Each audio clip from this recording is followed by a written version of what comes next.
नमस्कार दोस्तों, स्वागत है आप सभी का आपके अपने YouTube channel online stream DK में। और आज हम देखेंगे यहाँ पर आने वाली जो सीटेट एग्ज़ाम 2022-23 के लिए बाल विकास एवं शिक्षा शास्त्र संबंधित 30 अति महत्वपूर्ण प्रश्नों का प्रैक्टिस सेट आपके लिए आपके आने वाली एग्ज़ाम की दृष्टि से काफ़ी महत्वपूर्ण साबित होगा। और यहाँ पर जो प्रश्न है काफ़ी इंपॉर्टेंट क्वेश्चन वीडियो में हमने शामिल किए हैं, तो बने रहिए हमारे साथ लास्ट तक और देखिए 30 प्रश्न और कीजिए अपना आकलन कितना स्कोर यहाँ पर 30 प्रश्न से आप कर पाते हैं। तो चलिए फर्स्ट क्वेश्चन की बात करते हैं। सबसे फर्स्ट क्वेश्चन आता है, यह अवधारणाओं कि बच्चे के आचरण को प्रबलीकरण और दंडों के द्वारा परिवर्तित किया जा सकता है, इस विचार पर आधारित है कि प्राथमिक रूप से विकास किससे प्रभावित होता है। तो देखिए यहाँ पर प्रश्न के अनुसार हमें उत्तर का चयन करना है और इसके लिए 4 विकल्प हैं। केवल अनुवांशिकता वातावरण, केवल वातावरण से, और फोर्थ ना तो अनुवांशिकता और ना ही वातावरण से।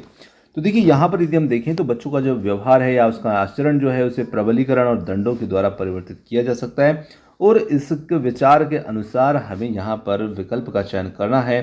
तो यहाँ पर उत्तर हो जाता है केवल वातावरण से, यानी कि प्राथमिक रूप से विकास जो होगा वो किससे प्रभावित होगा, तो वो यहाँ पर प्रभावित होगा केवल वातावरण से। क्योंकि बच्चों का कुछ व्यवहार जो होता है, उनका जो आचरण होता है वो वातावरण की घटनाओं के द्वारा नियंत्रित भी होता है। और यहाँ पर उत्तर बन जाएगा ऑप्शन नंबर 3, केवल वातावरण। अगला प्रश्न आता है, एक बच्चा पेंसिल पकड़ने और लिखने से पहले गेंद फेंकने की क्षमता पा लेता है, यह स्थिति विकास के किस सिद्धांत की ओर इशारा करती है। शीर्षगामी है, अधोगामी है, विकास क्रम की एक रूपता है, या एकीकरण का सिद्धांत है। तो ये जो सिद्धांत होगा जहाँ पर बच्चा जो पेंसिल पकड़ने और लिखने से पहले गेंद फेंकने की क्षमता पा लेता है, ये सिद्धांत अधोगामी सिद्धांत की ओर इशारा करेगा। ऑप्शन नंबर जो सेकंड होगा वो हमारा उत्तर होगा। अगला प्रश्न आता है, गत्यात्मक और संज्ञानात्मक विकास रिक्त स्थान होता है बाल्यावस्था तक, किशोरावस्था, वयस्क अवस्था, या फिर संपूर्ण जीवन काल की बात यहाँ पर करें। तो देखिए यदि हम बात करें गत्यात्मक विकास की और संज्ञानात्मक विकास की, तो दोनों ही तरह के जो विकास होते हैं वो आपको इनको थोड़ा सा समझना ज़रूरी है। संज्ञानात्मक विकास जो होता है उसे हम किसे कहते हैं, तो कोई भी हमारी जो समस्या होती है सीखने, तर्क करने, सोचने, समझने आदि की जो क्षमताएं होती है, समस्याओं को हल करने की क्षमता होती है, वो हमारा संज्ञानात्मक विकास होता है। अब बात करें गत्यात्मक विकास की, तो गत्यात्मक विकास जो होता है उसमें हमारा पेशी कौशल जो होता है उस विकास से संबंधित होता है। और गत्यात्मक कौशल जो होता है जिसमें हम विशिष्ट कार्य करने से हमारी मांसपेशियों की गति भी उसमें शामिल होती है। तो यदि हम बात करें गत्यात्मक की और संज्ञानात्मक की, तो निश्चित रूप से ये दोनों तरह के विकास जो होते हैं वो हमारे संपूर्ण जीवन काल तक ही चलते हैं, यानी कि तब तक ही होते हैं। तो ऑप्शन नंबर 4 यहाँ पर होगा इस प्रश्न के लिए हमारा सही उत्तर। आगे देखिए, बच्चों के प्राथमिक समाजीकरण के लिए निम्न में से कौन सी संस्था जिम्मेदार है। यहाँ पर विद्यालय, धर्म, परिवार या फिर समुदाय। तो देखिए बच्चों का प्राथमिक समाजीकरण होता है ऑप्शन नंबर 3, फैमिली के द्वारा, परिवार के द्वारा। तो यही संस्था जिम्मेदार रहेगी। आगे अगला प्रश्न आता है, भाषा एवं चिंतन के संदर्भ में जीन पियाजे के अनुसार निम्न में से कौन सा कथन सही है। यहाँ पर देखना हमें जीन पियाजे के अनुसार निम्न में से सही कथन का चयन करना है। तो यहाँ पर 4 विकल्प इस प्रकार से हैं, चिंतन भाषा का निर्धारण करता है, भाषा चिंतन का निर्धारण करती है, भाषा और चिंतन दोनों स्वतंत्र प्रक्रिया है, या फिर भाषा और चिंतन दोनों आंतरिक प्रवृत्तियां हैं। तो यहाँ पर हम कह सकते हैं कि जीन पियाजे के अनुसार भाषा एवं चिंतन के संदर्भ में चिंतन जो है भाषा का निर्धारण करता है। ऑप्शन नंबर यहाँ पर फर्स्ट जो होगा ये हमारा इसमें उत्तर होगा। चलिए अगले प्रश्न की बात करें। अगला प्रश्न आता है, 2 गिलासों में समान मात्रा में जल है, परंतु अनु सोचती है कि लंबे गिलास में छोटे और चौड़े गिलास से अधिक जल है, और जीन पियाजे के अनुसार अनु की सोच का आधार यहाँ पर क्या है। तो केंद्रीयता या क्रमबद्धता, संरक्षण और परिपक्वता। तो यहाँ पर अनु की जो सोच का आधार रहेगा वो रहेगा ऑप्शन नंबर फर्स्ट, केंद्रीयता उसका यहाँ पर आधार होगा। आगे देखिए, पियाजे के संज्ञानात्मक विकास के सिद्धांत के अनुसार प्रतिवर्तीता किसी क्रिया के उल्टे क्रम में कर पाना किस चरण की बुनियादी उपलब्धि है। तो यहाँ पर है संवेदीगामक चरण, पूर्व संक्रियात्मक चरण, मूर्त संक्रियात्मक चरण, या फिर औपचारिक संक्रियात्मक चरण। तो ऑप्शन नंबर 3 जो होगा मूर्त संक्रियात्मक चरण, ये हमारा यहाँ पर उत्तर होगा। ये किसी क्रिया को उल्टे क्रम में कर पाने पर उनकी बुनियादी उपलब्धि रहेगी, ऑप्शन नंबर 3। आगे देखिए, गणित अध्यापिका उच्चतर कौशल पूर्ण छात्रों को अपने सहपाठियों की सहायता और मार्गदर्शन करवाती है। वे किस सैद्धांतिक कार्य गठन का उपयोग करने का प्रयास यहाँ पर कर रही है? तो यहाँ पर है लेवाइगोस्की का सामाजिक संरचनावाद, या फिर बी.एफ. स्कीमर का क्रिया परिशोध अनुकूलन सिद्धांत, या फिर जीरोम ब्रूनर का रचनावाद, या जीन पियाजे का संज्ञानात्मक विकास। तो देखिए, जब वो अपने छात्रों को यहाँ पर सहपाठियों की सहायता और मार्गदर्शन करवाती है, तो वो लेव वाइगोस्की का जो सामाजिक संरचनावाद है उसका उपयोग करने का प्रयास यहाँ पर कर रही है। ऑप्शन नंबर फर्स्ट होगा उत्तर। अगला प्रश्न होता है हमारा, लेव वाइगोस्की द्वारा दिए गए बच्चों के विकास का सिद्धांत किस पर आधारित है? परिपक्वता और संस्कृति, भाषा और भौतिक जगत, भाषा और संस्कृति, भाषा और परिपक्वता। तो यहाँ पर हमारा जो सही उत्तर इसमें बनेगा वो बनने वाला है, लेव वाइगोस्की के द्वारा दिए गए बच्चों के विकास सिद्धांत किस पर आधारित है? तो ये है भाषा और संस्कृति पर। ऑप्शन नंबर थर्ड यहाँ पर हमारा सही उत्तर होगा। चलिए आगे बढ़ते हैं, अगले प्रश्न की बात करते हैं। अगला प्रश्न आता है, जेंडर एक रिक्त स्थान अवधारणा है। जेंडर एक मनोवैज्ञानिक, जैविक, सामाजिक या फिर है शारीरिक? तो जेंडर एक प्रकार की जो सामाजिक अवधारणा है। ऑप्शन थर्ड होगा यहाँ पर उत्तर। नीता सभी प्रकार के जानवर, पौधों, धातुओं और खनिजों की पहचान और वर्गीकरण कर सकती है। हार्वर्ड गार्डनर के बहुबुद्धि सिद्धांत के अनुसार वह कौन सी बुद्धि का प्रदर्शन यहाँ पर कर रही है? अंतर व्यक्तित्व, प्रकृतिवादी, भाषाई या फिर अंतर व्यक्तित्व? तो यहाँ पर हम कह सकते हैं कि देखिए, वो पौधे, जानवर और खनिज आदि की पहचान, वर्गीकरण कर सकती है, तो वो एक प्रकृतिवादी बुद्धि की प्रदर्शन यहाँ पर कर रही है। Option second. आगे देखिए, कक्षा में व्यक्तित्व भिन्नताओं को संभालने के लिए एक प्राथमिक शिक्षिका को निम्न में से क्या करना चाहिए?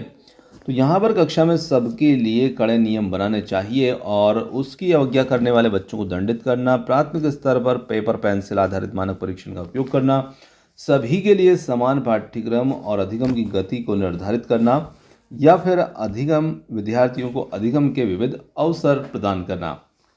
तो देखिए, व्यक्तित्व भिन्नताओं को संभालने के लिए शिक्षिका को विभिन्न विद्यार्थियों को अधिगम के विविध अवसर जो है वो प्रदान करने चाहिए। ऑप्शन नंबर फोर्थ यहाँ पर हमारा उत्तर होगा।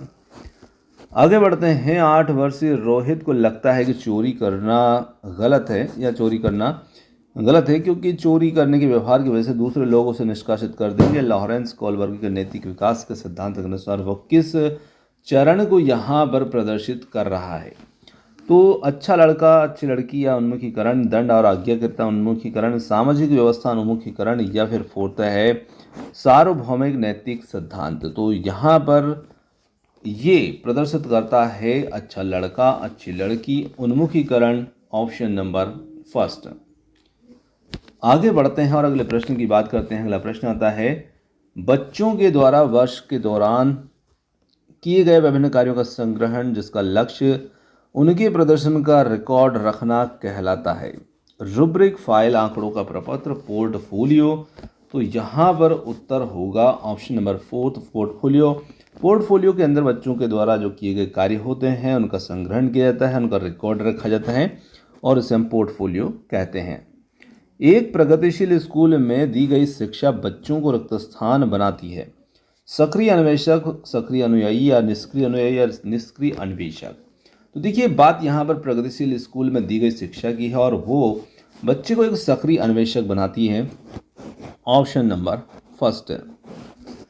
आगे देखिए, प्रभाव, विस्तारीकरण और लचीलापन निम्न में से किसके लक्षण हैं? आत्म केंद्रीकरण, बाह्य प्रेरणा, सृजनात्मकता, या फिर कार्यात्मक अटलता? तो यहाँ पर देखिए, प्रभाव, विस्तारीकरण, लचीलापन जो है ये क्रिएटिविटी के अंतर्गत आते हैं। ऑप्शन नंबर थर्ड होगा यहाँ पर उत्तर, ये उसी के लक्षण होंगे। आगे देखिए, शारीरिक चुनौती अनुभव करने वाले विद्यार्थियों के समावेशन हेतु क्या जरूरी है? मानकीकृत पाठ्यक्रम, आधारभूत अभिगम्यता, अधिकारियों का स्थिर दृष्टिकोण, या विशेष स्कूलों में स्थापन? तो यहाँ पर उत्तर होगा हमारा आधारभूत अभिगम्यता। ऑप्शन सेकेंड, शारीरिक चुनौती अनुभव करने वाले विद्यार्थियों का समावेशन इसलिए ज़रूरी होगा। चलिए अगला प्रश्न आता है, पठन वैफल्य को किस वर्ग में सम्मिलित किया जाता है? अधिगम विकारों का बहुक्रम, हल्की मानसिक मंदता, मनोसामाजिक विकारों का बहुक्रम या फिर बाल्यावस्था की सामान्य ज्ञानक क्षमताएं। तो यहाँ पर हम कह सकते हैं कि पठन वैफल्य जो होता है, ऑप्शन फर्स्ट होगा यहाँ पर, ये एक स्पेक्ट्रम ऑफ लर्निंग डिसऑर्डर होता है। तो यहाँ पर ऑप्शन फर्स्ट इसमें उत्तर होगा। अगला प्रश्न आता है, निम्न में से कौन सा समावेशी अध्यापन का सिद्धांत नहीं है? क्षमता पृथकीकरण और नामीकरण, विभिन्नताओं के अनुसार तंत्र अनुकूलन, या होते व्यक्तिगत विविधता को अपनाना। तो यहाँ पर देखिए, समावेशी अध्यापन का जो सिद्धांत नहीं होगा वो होगा पृथक्करण और नामीकरण। ये समावेशी शिक्षा के अंतर्गत नहीं आएगा। बाकी सभी यहाँ पर तीनों विकल्प जो हैं वो समावेशी शिक्षा में शामिल रहेंगे। आगे बात करते हैं अगले प्रश्न की। अगला प्रश्न आता है, कुम्हार समुदाय से संबंधित बच्चे संख्या संरक्षण पहले द्रव्यमान संरक्षण सीख लेते हैं। अब इसका कारण हमें समझना है। विकास एक सामाजिक अधिगम और विकास एक सामाजिक सांस्कृतिक परिप्रेक्ष्य में होता है। तो यहाँ पर सही विकल्प का चयन करना है। तो देखिए, कुम्हार समुदाय जो होता है वो मिट्टी के घड़े बनाता है और उनके बच्चे जो हैं वो द्रव्यमान संरक्षण पहले सीख लेते हैं। अब इसका कारण जो बताया है क्या है, वो इसके पीछे का कारण बिल्कुल सही है। तो यहाँ पर उत्तर हमारा जो होगा वो, क्योंकि बच्चे अपने परिवेश से, अपनी संस्कृति से ये चीज़ें सीखते हैं, तो यहाँ पर ए और आर दोनों ही सही हैं और आर सही व्याख्या करता है ए की। अगला प्रश्न है, देखिए, जब छात्र एक व्यवहार को अवलोकन के द्वारा सीखते हैं तो इस प्रक्रिया में प्रथम चरण क्या होता है? प्रतिमानों की प्रक्रियाओं को याद रखना या फिर प्रतिमान पर ध्यान केंद्रित करना, आपके द्वारा अनुकरण किए गए व्यवहार का आकलन है, और फोर्थ है प्रतिमान के व्यवहार को दोहराना और अभ्यास करना। तो यहाँ पर जब छात्र व्यवहार को अवलोकन के द्वारा सीखते हैं तो हम प्रक्रिया के प्रथम चरण पर प्रतिमान पर ध्यान केंद्रित करेंगे। ऑप्शन नंबर सेकेंड होगा उत्तर।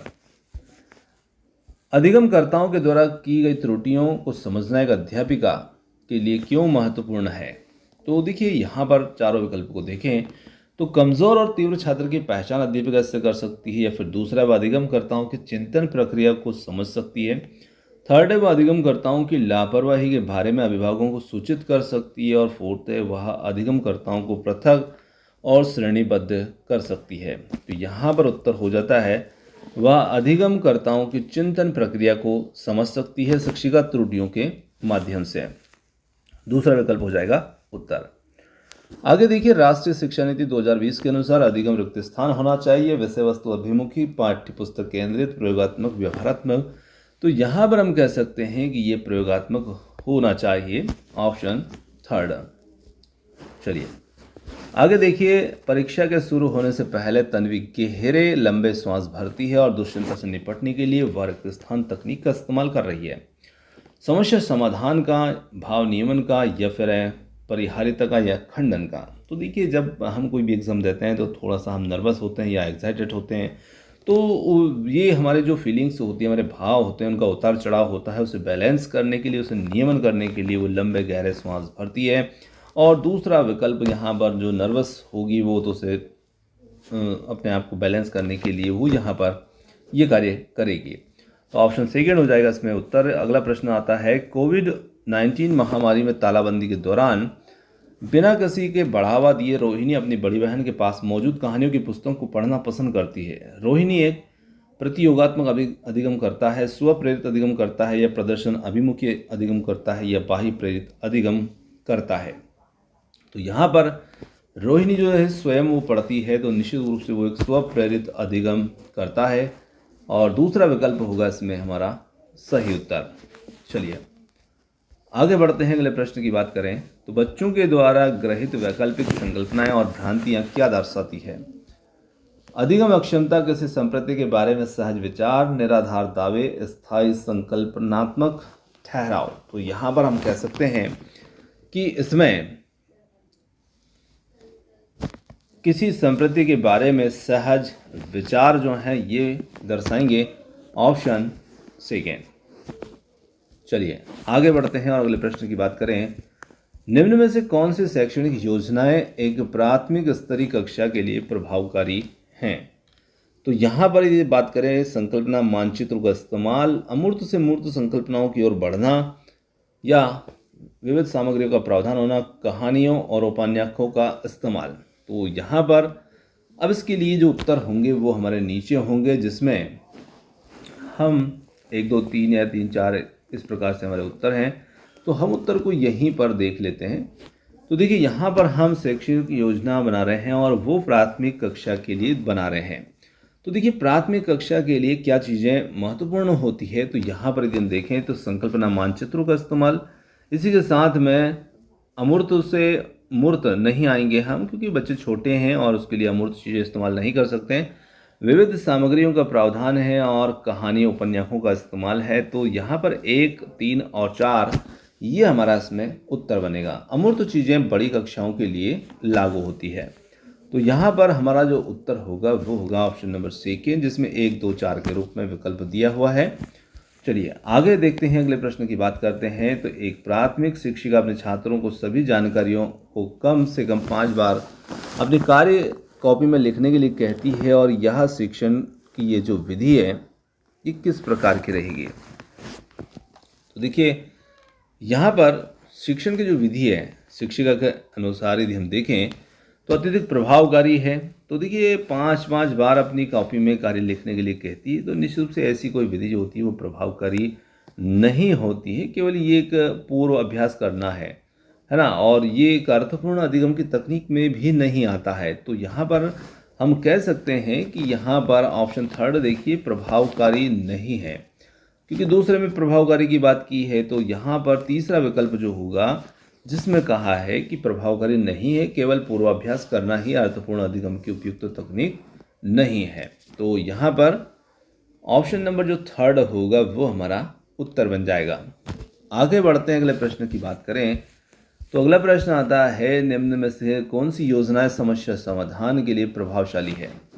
तो देखिए समस्या समाधान की बात करें तो इसमें कलन विधि है और अन्वेषण है, बिना सोच बोध के प्रयत्न एवं त्रुटि दोहराव है, इसी के साथ में प्रक्रियात्मक आबद्धता है। तो देखिए यहाँ पर समस्या समाधान के लिए जो विधि होगी वो पहली और दूसरी होगी, और पहली और दूसरी के लिए हमारा जो विकल्प होता है वो ऑप्शन नंबर फर्स्ट और सेकेंड, यही हमारा उत्तर होगा। चलिए अगले प्रश्न की बात करें तो निम्न में से कौन सा क्रियाकलाप बच्चों के सीखने में उनके पूर्व ज्ञान का उपयोग नहीं करता। तो देखिए यहाँ पर यदि देखें रटना, विचारावेश, स्कीमा, सक्रियता, संकल्पना, मानचित्र, तो रटना जो है वो यहाँ पर इसमें पूर्व ज्ञान का उपयोग नहीं होता है, और पहला ही विकल्प इसके लिए उत्तर हो जाता है। तो दोस्तों यहाँ पर आज के जो 30 प्रश्न थे ये समाप्त होते हैं। क्वेश्चन आपको कैसे लगे कमेंट्स करके ज़रूर बताइएगा। वीडियो पसंद आए तो वीडियो को लाइक शेयर, चैनल को सब्सक्राइब करना मत भूलिएगा, और आपने समय दिया उसके लिए बहुत बहुत धन्यवाद। Thanks for watching. मिलते हैं जल्दी ही एक और नए वीडियो के साथ।